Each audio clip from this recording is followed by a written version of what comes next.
evening and welcome to the news on Sansad TV, the show where we cover the top stories of the day in just 30 minutes. I'm Isha Shah. Let's get started with the headlines. President Draupadi Murmu attends the 90th Raising Day of the IAF in Chandigarh.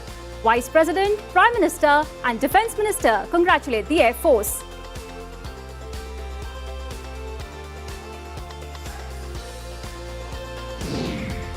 Government approves creation of Weapon Systems Wing in the Air Force. Air Chief Marshal V.R. Chaudhary asserts it will help in weapons maintenance and increase combat capability. BJP government has brought development and peace to the Northeast, says Home Minister Amit Shah, chairs Northeast Council meeting in Guwahati.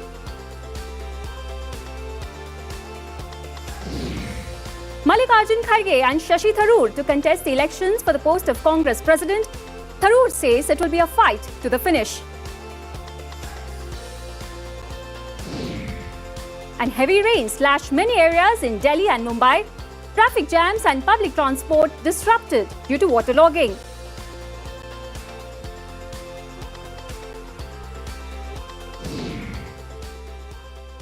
A quick look now at our Flash News segment. On a 3-day visit to Gujarat from Sunday, Prime Minister Modi to inaugurate development projects worth over 3,000 crore rupees. Government denies shortage of pneumococcal conjugate vaccine across the country. Union Health Ministry calls media reports ill-informed. Indian Navy and NCB seized 200 kg of Afghan origin heroin worth 1,200 crore rupees in Kochi. 6 Iranian crew members detained. Prime Minister Modi to inaugurate the first phase of Sri Mahakaleshwar Temple Extension Project at Ujjain in Madhya Pradesh on the 11th of October. Global community must call out international terrorism, especially of a cross-border nature, asserts the External Affairs Ministry. 12 people killed in road accident in Nasik. President, Vice President and Prime Minister expressed grief over the loss of lives. Haiti asks for foreign military support to curb gang violence crisis that has paralyzed the country. Russian President Vladimir Putin gets a tractor for his 70th birthday from Belarusian ally Lukashenko. New York City Mayor declares emergency to address migrant crisis situation. Over 17,000 have landed in the city from the southern border since April. And Joachim Nilsson resigns as president of Norwegian Chess Federation a day after admitting to cheating in 2016-2017 Pro Chess League.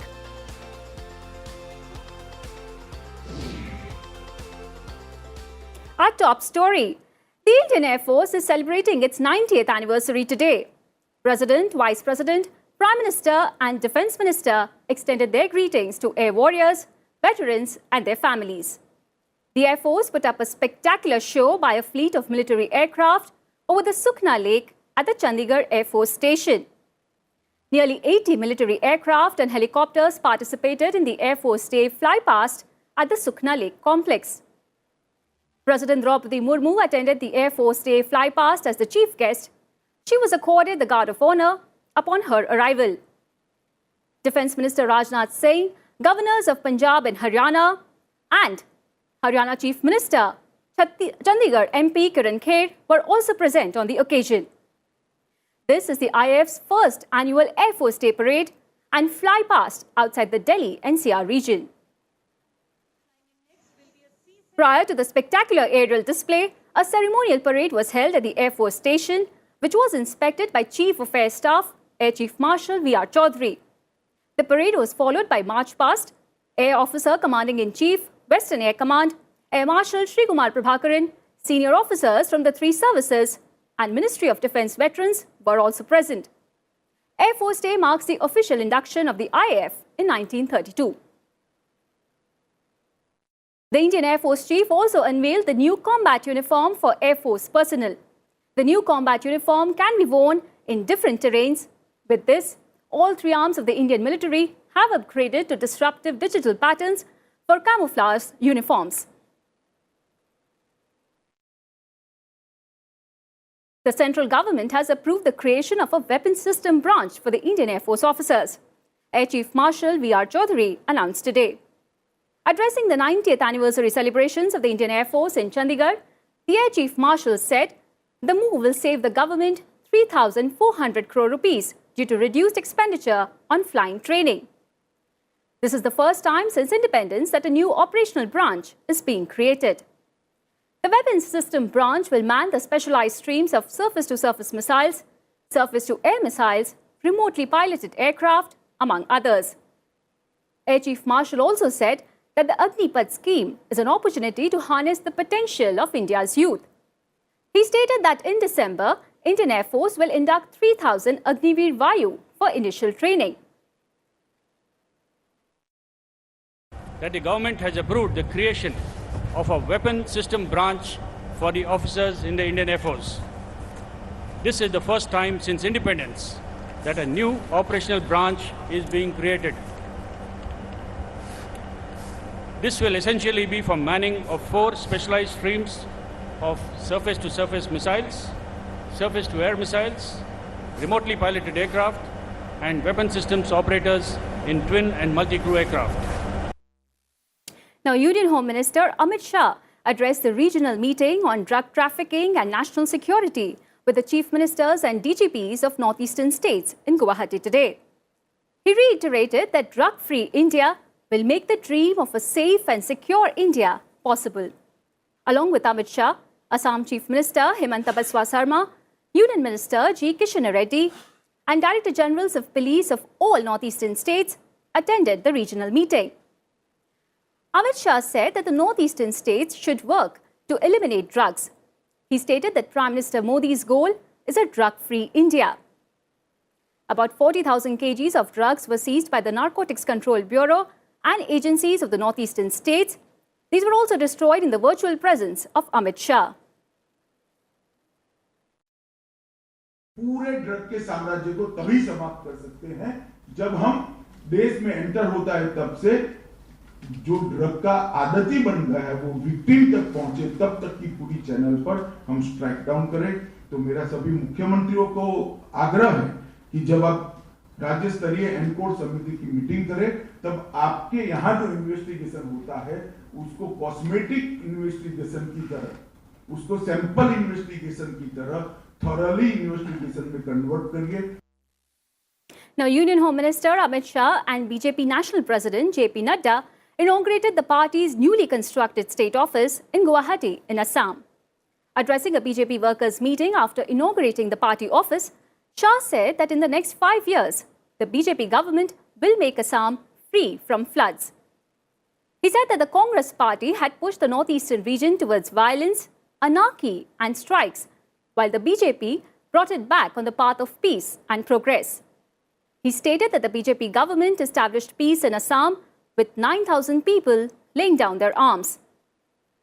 Amit Shah reiterated that the budget for the Northeast has been tripled, leading to development in every field.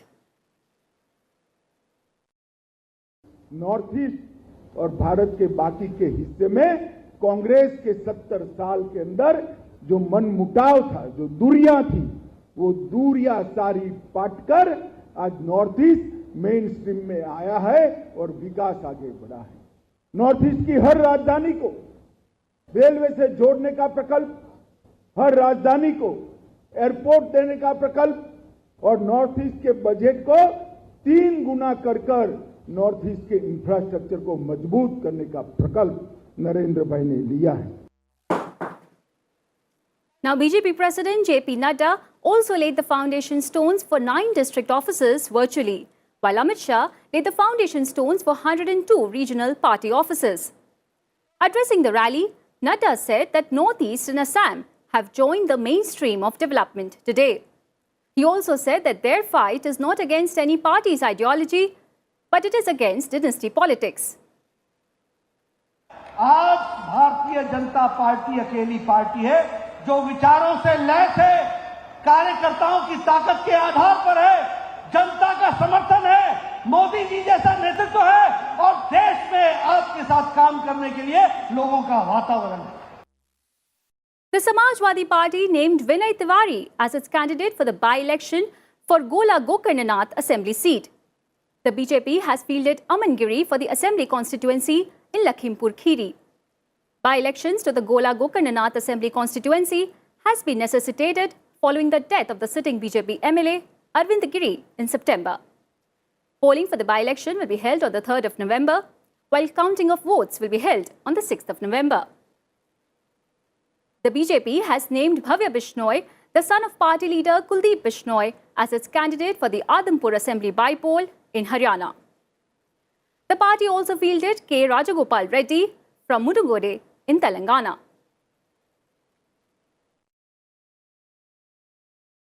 News from the capital, Delhi received heavy rains all through the day today. Traffic snarls were witnessed in many parts of the national capital as rain lashed the city, leading to waterlogging. The Delhi Traffic Police advised commuters to plan their journey accordingly. The rains also brought down the temperature in the city to around 25 degrees Celsius and improved the air quality in the area. Incessant downpour caused waterlogging in many areas in Mumbai, throwing normal life out of gear. Both road traffic and local trains were affected due to heavy rain slashing the city.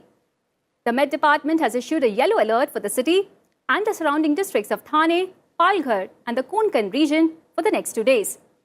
The region is expected to receive heavy rains in the next 24 hours.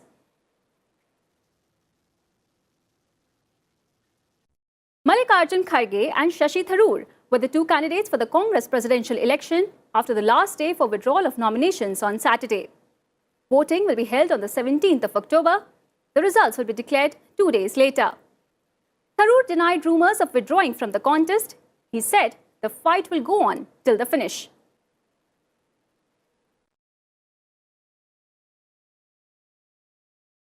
And now, a look at some other key developments from across the nation. The Indian government has a moral duty to provide energy to its citizens, and it will continue to buy oil from wherever it has to, Union Minister of Petroleum and Natural Gas Hardeep Singh Puri said in Washington. He also asserted that no country has told India to stop buying oil from Russia.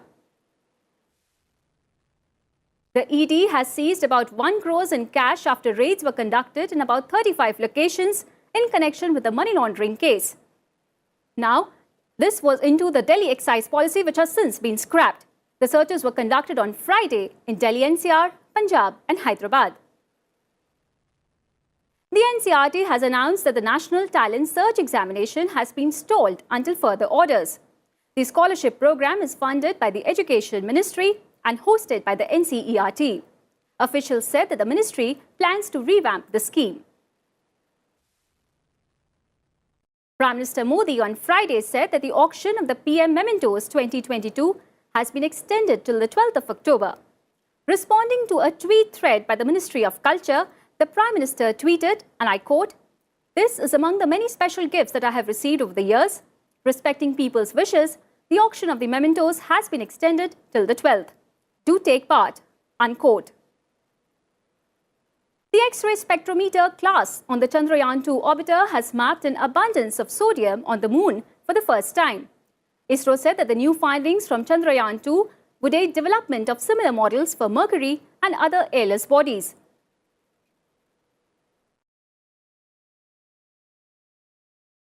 Time now for a short break in the bulletin. Lots more coming up on the other side. Do stay tuned.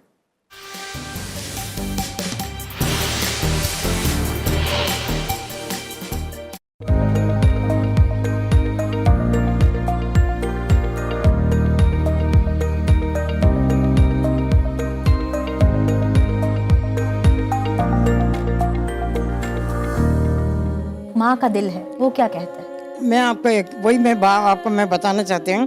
देखो, माँ के अंदर तो बीत रही है कि इसका क्या होगा, ठीक होगा, मगर एक तरफ से मैं आपको कहना चाहती हूँ, जब हर चीज़ का इलाज है तो क्यों नहीं उस पर कोशिश किया जाए। अगर उस पर नहीं हो तो हम मानेंगे। मतलब ऑलरेडी एक लेडी एक अपने डायग्नोसिस से जूझ रही है और उसके बाद उसकी सपोर्ट खत्म हो गई। तो जब वो मुझसे मिली, वो बिल्कुल टूट गई। देश बनाने चली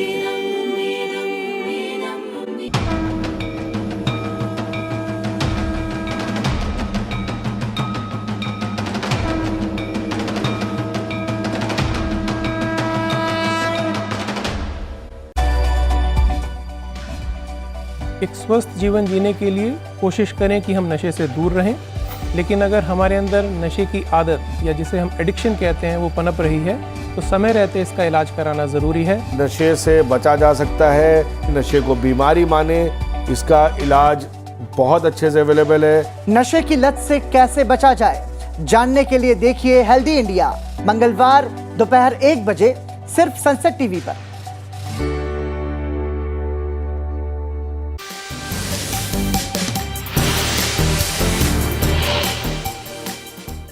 Welcome back. Time now for all the updates from the Russia-Ukraine war front.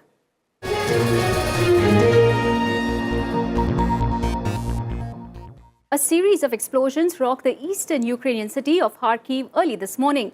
There were no immediate reports of casualties. Kharkiv mayor said on Telegram that the early morning explosions were the result of missile strikes in the center of the city. The blast sparked fires at one of the city's medical institutions and a non-residential building. An apartment on the 5th floor of the building was completely burned out. The blasts came hours after Russia concentrated attacks in its increasingly troubled invasion of Ukraine on areas it illegally annexed. Russian authorities have said that a truck bomb damaged a key bridge linking Russia-annexed Crimea with Russia. The bridge is a key supply artery for Moscow's faltering war effort in southern Ukraine. Russia's National Anti-Terrorism Committee said that the truck bomb caused 7 railway cars carrying fuel to catch fire, resulting in a partial collapse of 2 sections of the bridge. Authorities have suspended commuter train traffic across the bridge until further notice. Putin has ordered creation of a government panel to deal with the emergency. The 19-kilometer bridge across the Kerch Strait linking the Black Sea and the Sea of Azov is the longest in Europe. Ukraine's Russian-occupied Zaporizhzhia nuclear plant lost its connection to external power supply early on Saturday as a result of shelling. Ukraine's state nuclear company has blamed Russia for the situation, saying that the plant was getting power to cover its own needs from its backup diesel generators. The company said that the available supplies of diesel fuel for their operation in this mode will be enough for 10 days. Ukrainian authorities have found a mass grave in the recently liberated eastern town of Liman. It is unclear how many bodies it holds, regional governor said on Friday. He said that a second burial site with 200 graves had also been found, containing the bodies of civilians. Ukrainian troops retook Liman in the Donetsk region from Russian control on the 1st of October. Last month, the bodies of 436 people were exhumed from a burial site in the northeastern town of Izium after it was liberated. UN Secretary General and his team are working to expand and extend for a year the landmark deal allowing Ukrainian Black Sea grain exports. The deal is due to expire in late November. UN spokesperson said that the UN officials are also working to facilitate Russian grain and fertilizer exports. He stated that the UN aid chief and senior UN officials will be traveling to Moscow in about a week to discuss both the issues with senior Russian officials. And now, news from some other parts of the globe.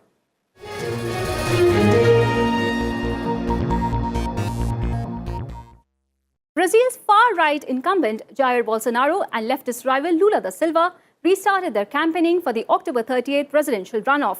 Here are the details. Brazil's leftist presidential candidate Lula da Silva and right-wing President Jair Bolsonaro restarted their electoral campaign on radio and television ahead of the second round of elections on 30th October. Former President and candidate Lula led a mass rally in Sao Paulo on Friday morning as Bolsonaro met with a group of children at the presidential palace in Brasilia. Brazil's electoral court said the electoral campaign will end on 28th October, 2 days before the presidential election. Lula is leading Bolsonaro with 49% of voter support against the incumbent's 44% ahead of an October 30th runoff vote. The survey by pollster Datafola interviewed 2,884 people with a margin of error of 2 percentage points up or down. Lula and Bolsonaro are both hunting endorsements as they retool their campaigns to secure a victory in the most polarized election since Brazil's return to democracy in the 1980s. Bureau Report, Sansad TV. Now, oil prices are showing an upward trend 2 days after OPEC Plus members slashed production by 2 million barrels per day. The group has said that it wants to stabilize prices that have fallen in recent months as the world economy slows. But the decision has raised fears that prices for motorists will climb. Let's find out more. Oil prices rose on Friday for a fifth straight session as market participants assessed major producers' decision to cut output. The West Texas Intermediate for November delivery increased $4.19 or 4.7% to settle at $92.64 a barrel on the New York Mercantile Exchange. It marked the highest finish since 29 August for the US crude standard. Brent crude for December delivery added $3.5 or 3.7% to close at $97.92 a barrel on the London ICE Futures Exchange, the highest since 30th of August. For the week, the WTI spiked 16.5%, while Brent surged 15% based on the front month contracts. The Organization of the Petroleum Exporting Countries and its allies, collectively known as OPEC Plus, on Wednesday decided to reduce production by 2 million barrels a day starting November in a bid to shore up prices. Energy analysts said that by formally reducing the daily production quota by 2 million barrels, OPEC Plus is trying to avert a price slump on the oil market. According to them, cutting production helps prevent the surplus predicted for the final quarter of this year. Concerns about demand amid growing recession risks and the sharp appreciation of the US dollar caused oil prices to fall to the lowest level since January. Bureau Report, Sansad TV. News now from Indonesia, where the President Joko Widodo has said that soccer's world governing body, FIFA, will not impose sanctions on the country over a stadium stampede last week that killed 131 people. In a video message, the President said that Indonesia would work with FIFA to improve its management of soccer matches and that the FIFA President will visit Indonesia in October or November. Indonesia's President said the country will not face sanctions from soccer's world governing body after the firing of tear gas inside a half-locked stadium caused a crush at the exits, killing 131 people, including 17 children. Joko Widodo said FIFA President Gianni Infantino has said that the country will remain the host of next year's Under-20 World Cup, joined by 24 countries from 5 continents. In its security protocols, FIFA advises against the use of tear gas in or around stadiums and recommends exit gates be unlocked at all times during a game. However, those rules do not apply to domestic or national leagues, and FIFA has no authority over how local governments and police control crowds. Widodo toured the Kanjuruhan Soccer Stadium in Malang City and said that several locked gates had contributed to the disaster that followed a league game between host Arema FC and Persebaya Surabaya on the 1st of October. The stadium did not have a proper operating certificate and criminal charges would be brought against 6 people, including 3 police officers. Indonesia's National Soccer Association, locally known as PSSI, has long struggled to manage the game domestically. The deadly crush is a tragic reminder, however, that Indonesia is one of the most dangerous countries in which to attend a game. Bureau Report, Sansad TV. And a quick look now at our World Wrap segment. Grief-stricken families of the 38 victims of a knife and gun rampage at a daycare facility gathered at temples in Thailand on Saturday for funerals of their loved ones. Most of the children, aged between 2 and 5, were slashed to death, while adults were shot, police said. Mourners carried the body of a teenager through the streets of Jenin in a funeral procession for one of two Palestinians shot and killed on Saturday. The teenagers, both 17-year-old boys, were killed in an exchange of fire that erupted during a military raid in the West Bank, Israeli and Palestinian accounts said. Global food prices remain near all-time highs despite slipping for the sixth month in September, with the developing countries still facing a looming food crisis, the UN Food and Agriculture Organization said. The monthly FAO food price index, averaging 136.3 points, was down 1.1% from August. A major search operation is on in Ireland, where authorities say that at least 7 people were killed in an explosion at a gas station in a small village in the northwest of the country. Irish police said on Saturday that 4 people were confirmed dead overnight, adding to the initial toll of 3. 8 people are in hospitals and several people are unaccounted for. Hundreds of protesters marched near the presidential palace in Manila on Saturday morning to mark the 100th day in office of Philippine President Ferdinand Marcos Jr. Marcos Jr., 65, has inherited daunting problems, including a coronavirus pandemic, battered economy, soaring inflation, unemployment, and mounting debt.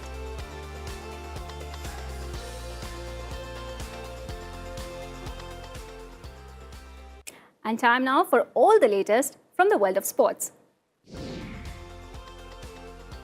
After suffering a loss against arch rivals Pakistan a day earlier, Indian women defeated hosts Bangladesh by 59 runs and clinched a semi-final spot at the Women's Asia Cup T20 tournament being played at Sylhet in Bangladesh.